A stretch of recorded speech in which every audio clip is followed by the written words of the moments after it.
Dengan sedikit kekuatan yang ada, dia terus capai telefon bimbitnya di atas katil dan terus berlari keluar.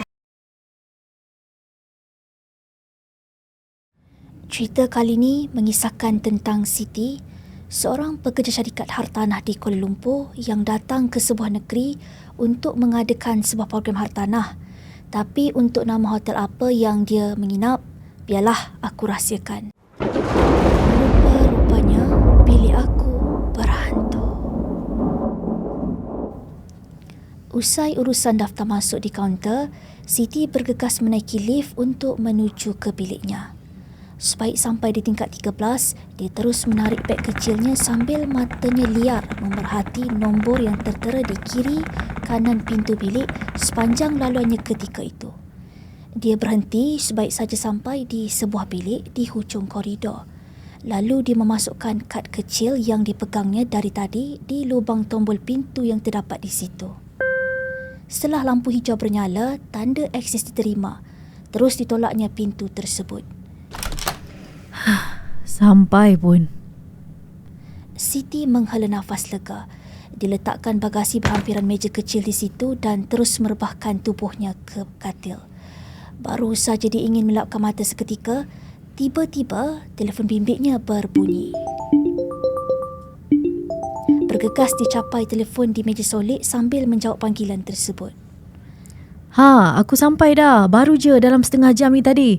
Okey, macam ni. Dalam 1 jam lagi kau tunggu aku dekat lobi tau. Bagi aku mandi, keluarkan barang-barang dulu tau. Siti menggeliat malas. Dia celing jam di dinding, sudah hampir jam 5 petang. Dia mengomel sendirian.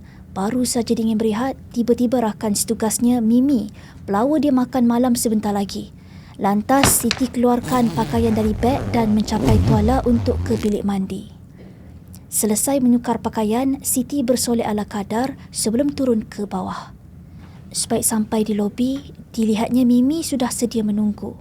Setelah berbincang, akhirnya mereka ambil keputusan untuk menjamu selera di medan selera yang terletak di seberang jalan. Memang kalau outstation pun, dia jarang makan di hotel kerana tidak kena dengan seleranya. Dia lebih selesa kalau makan di warung-warung biasa. Siti, bilik kau macam mana? Okey ke? Kita orang dah survey banyak hotel tapi semua dah penuh. Nasib baiklah kat sini masih banyak bilik kosong tau. Okey lah, bilik kat sini cantik, privacy. Confirm aku tidur lena malam ni. Setelah memesan hidangan, mereka berbincang sedikit sebanyak tentang program yang bakal diadakan esok. Menurut Mimi, semua perancangan yang diatur telah berjalan sempurna. Cepatlah habiskan makanan ni. Dah nak masuk maghrib. Aku ingat nak tidur awal sikit lah malam ni. Maklumlah esok sehari suntuk dah busy dengan program. Okey, jumpa esok, babe. Kata Mimi sambil keluar dari lift. Siti mengangguk sambil tersenyum dan dia terus menutup pintu lift dan menuju ke tingkat 13. Sebaik pintu lift terbuka, dia melangkah menuju ke biliknya. Dia toleh jam di tangan. Sudah hampir jam 7.30 malam. Dia memandang ke arah laluan koridor yang kosong di hadapannya. Entah kenapa dia rasa seperti ada sesuatu yang tak kena ketika itu. Selain suasana yang sunyi, dia juga pelik kerana tidak pernah bertembung dengan sesiapa di tingkat penginapannya itu. Sehinggakan dia terfikir, adakah dia seorang saja yang menginap di tingkat 13 itu?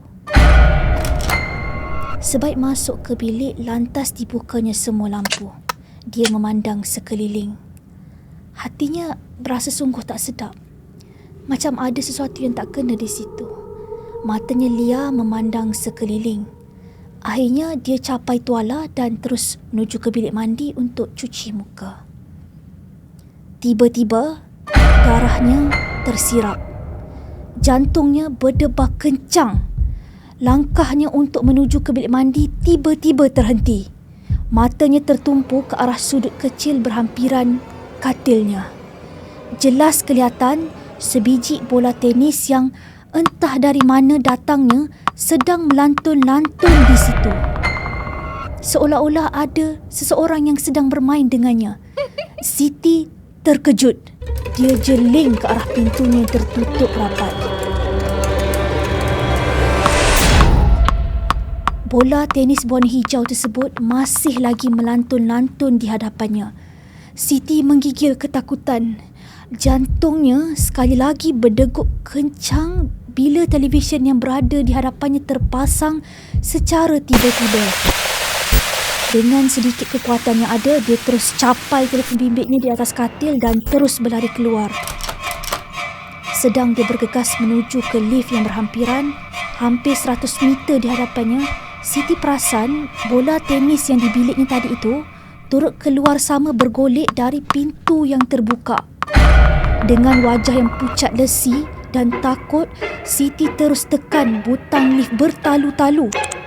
Dia berdoa, cepatlah pintu lift ni tutup dan beredar dari situ secepat mungkin. Siti bergegas masuk sebaik saja pintu lift terbuka. Ditekannya butang bertalu-talu agar cepat sampai di tingkat penginapan rakannya, Mimi. Dia tak mampu berkata-kata apa-apa.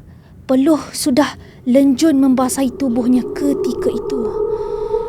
Sebaik lift yang dinaiki sampai di tingkat 5, Siti bergegas keluar dan menelefon Mimi.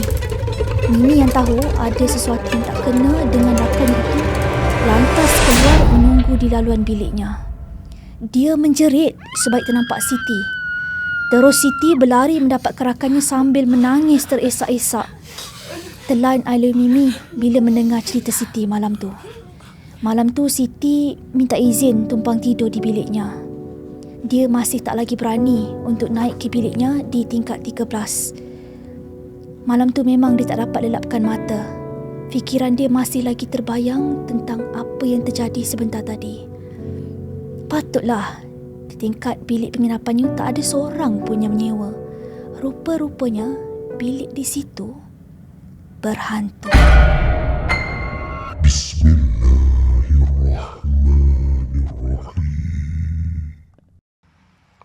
Kullan yusibana illa ma kataballahu lana huwa maulana wa 'ala Allahi falyatawakkalul mu'minun.